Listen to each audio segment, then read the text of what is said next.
verdächtiger Klunker. Haben sich Marco Reus und Freundin Scarlett Gartmann etwa verlobt? Dieses Foto bringt die Gerüchteküche zum Brodeln. Vor kurzem erst würden Fußballer Marco Reus und seine Modelfreundin Scarlett Gartmann zum ersten Mal Eltern. Jetzt hören Fans für das Paar in der Ferne die Hochzeitsglocken läuten.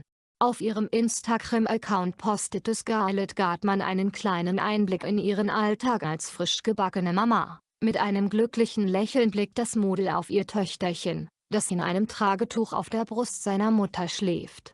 Manchmal nehmen die kleinsten Dinge den größten Platz in deinem Herzen ein, zitiert Scarlett Gartmann in dem Kommentar zu ihrem Schnappschuss Winnie the Pooh.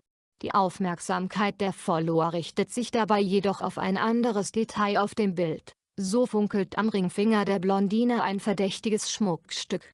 Haben sich Marco Reus und seine Scarlett etwa tatsächlich verlobt? Für die Follower scheint die Sache jedenfalls klar zu sein. Es bleibt abzuwarten, ob das Paar bald persönlich Licht ins Verlobungsdunkel bringt.